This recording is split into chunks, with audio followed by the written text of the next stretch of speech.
I mean, legitimately so great again. And I just can't wait. So, we don't have much of a race anymore based on what I'm seeing on television. Senator Cruz is just about mathematically eliminated. You know, in this campaign, we've won in every region of the country. From the north to the south, to the east, to the west, but this one's personal. New Yorkers, you've always had my back. And I've always tried to have yours. Donald Trump and Hillary Clinton both winning their home state of New York, where we happen to be located.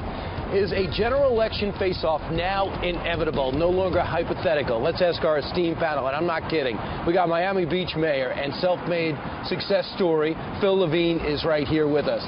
He's a little cold because he's used to being 80 at this hour, along with special assistant to George H.W. Bush. A fantastic historian and writer, best-selling author Doug Wead is here, and Howard University professor and former Trump apprentice contestant Omarosa joins us right now. Now you have an official title within the Trump organization. With the campaign, right? I'm the vice chair of the National Diversity Coalition. All right, so let's start with you, Omarosa. I think it's only right, since we did not give you a complimentary shawl for the weather.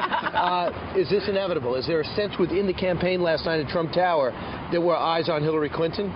Well, no, we have to fight for every single delegate. There's so many little underhanded, behind-the-scenes things that are happening. We have to fight to get to that 1237, we realize, and we need every single voter to turn out for us. So even though the rhetoric, Doug, was, hey, we're there, we got it, it's impossible to catch us, in the big picture, it's going to be a tough May for Donald Trump the way the map looks, right? I think Donald Trump will win on the first ballot. It's not inevitable, but he's now in a position where he can seize control of the Credentials Committee, which will allow him to remove... What does that mean? Well, it means that they will decide whether some of these delegates that Cruz won in Arizona, let's say a primary that was actually won by Donald Trump, can be awarded to Cruz, or must they be bodily removed from the floor of the convention and replaced with Donald Trump delegates, and that has happened. Bodily removed? No, that's what happened in 2012 to Ron Paul, to our candidate. And Mr. Mayor, at 9:01, we saw, too close to call Sanders and Hillary Clinton, and I thought, this is going to really be a single-digit victory, and in the end it was a blowout. So is there a sense, all eyes right now, pressure on Sanders, all eyes on Trump? Absolutely. There's no question. It was a great night. I love being in New York, and last night was spectacular for Secretary Clinton, Brian. And, of course, every state's very, very important. But the polls are showing very strong in Pennsylvania, Connecticut, Maryland, California. And, of course, if you look at the numbers in New York, it's amazing. Secretary Clinton garnered more votes than Donald Trump, Kasich, and Cruz combined.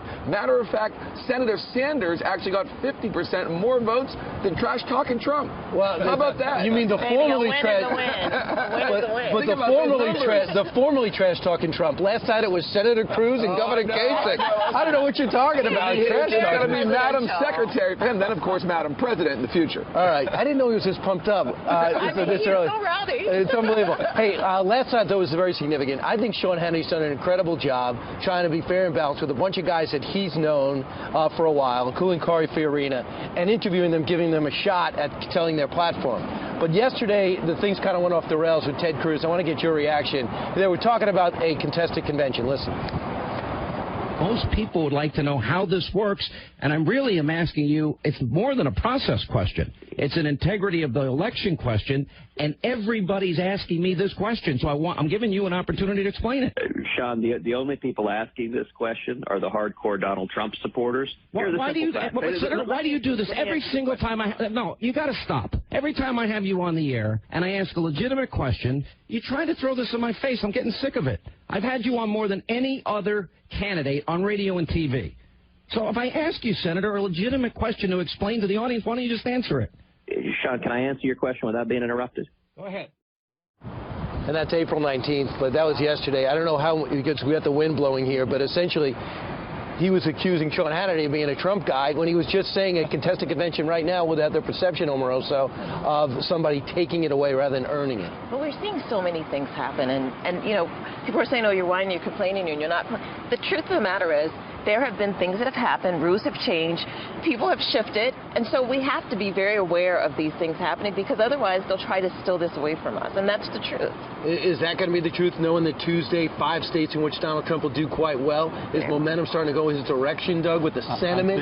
I think it's inevitable. The problem now is, will Manafort be able to unite? Paul Manafort, the new guy in charge. Yes, because in 1996 he won and dominated the convention, but couldn't unite the party to win the general. And that's where the skill set that he needs right now. The party. It is. That's a very you got to do it order. to win the general. You got to win 1237 for the nomination. You got to win all of them to win the general. And Mr. Mayor, you're uniquely qualified to answer this question. You have a businessman restructuring a business in order to win. So this is not unusual if something wants to change as a company involves. You made your money doing stuff like that, making the adjustment. Is that what we're witnessing right now inside the Trump camp, or do you think it's just chaos? Brian, you know what I think? I think it's amazing. We see it on Senator Sanders' side. We see it on Donald Trump's side. We're in the middle of a basketball game. Now, I'm a big Miami Heat fan, as you know. Yep. I remember going to the Golden Warriors game, and I saw Stephon Curry dunk those three-point shots from the three-point line. And after a while, I started to say to myself, maybe we need to change the rules. Maybe we need to actually take the three-point line and move it back in the middle of the game. But the fact of the matter is, you don't change the rules in the middle of the game. You join this organization, whether it's the Democratic Party or the Republican Party, you play by the rules till the game's over. They need to learn to play by the rules. So you think Trump needs to learn to play by the rules, Absolutely. and you salute Cruz? The Rules Committee is meeting in Florida to change the rules. What are you talking about? In the middle of the game. They always tell Stephon Curry that time that he can't throw from that three-point line. Hey, guys, I really resent the sports references. I just don't know what you're referring to. Hey, Doug, Omarosa, and Mayor Phil, thanks so much for the quick turnaround and joining us this morning. Brian. Great question. Sorry, I locked the key. I locked us out of the studio.